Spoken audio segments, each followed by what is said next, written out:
let's examine beliefs in more depth, just to help us discover, release, and change our limited ones. Start with the dictionary. It defines belief as the acceptance by the mind that something is true or real, often underpinned by an emotional or spiritual sense of certainty.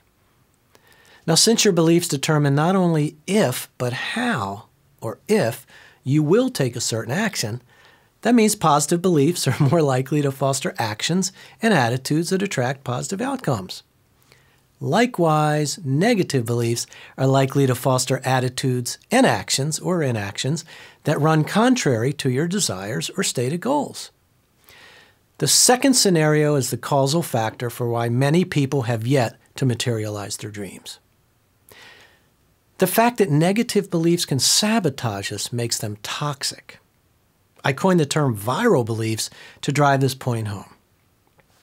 Viral beliefs are similar in many ways to the parasitic viruses that inhabit and, make us sick at times. They can lay dormant, just like viruses do, until something external happens, an emotional trigger, and then they become active again. And here's what's tricky. Most of them are not true in the present moment. It's what the Chinese call paper tiger. Something that appears to be real and powerful, but in reality, it's nothing to be afraid of.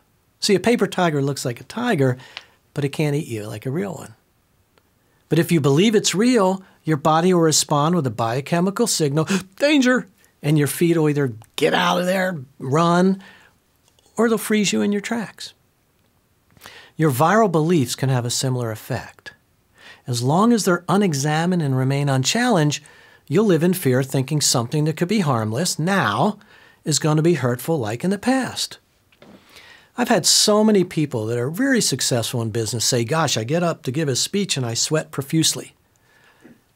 They have a belief that maybe happened as early as show and tell. They got up and the class laughed at them.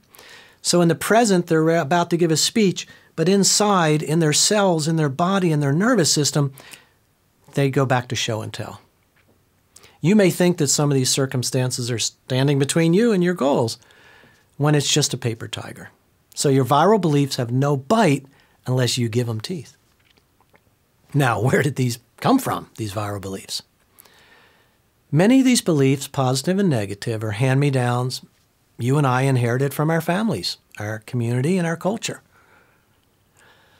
For instance, I was sitting at a campfire and this young girl asked to play my guitar. I said, of course. She sang and I loved it. Her parents shouted out, "Don't ever sing again! Don't ever sing again!" Well, I watched her hunched over. That belief went in that if I sing, people tell me not to. She might never sing again. By the way, I went over and told her, "You were great." But we don't always have somebody to tell us that. But that's an example of how a viral belief could be determined.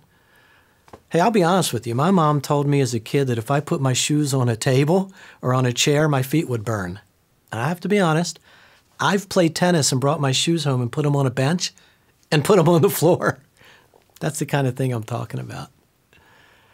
We all have these beliefs, and they happen in traumatic events. For instance, my cousins and I left the neighborhood for the first time. And we got up to the main thoroughfare and a bunch of guys pulled out of a car, beat us up, we ran home. To this day, there are times when I get on a stage or on television and my mind knows that I'm safe, but inside I feel like that little kid on the main thoroughfare who got beat up. That's a viral belief. It's not safe out there. And I have to be very aware that that was then and not now. So what I've just illustrated is these unprocessed emotional residues remain in the body as somatic memory, emotional stress, energy blocks, and tension. And they can be influencing you on many levels by establishing patterns of thinking and or behavior that persist even if they're not true.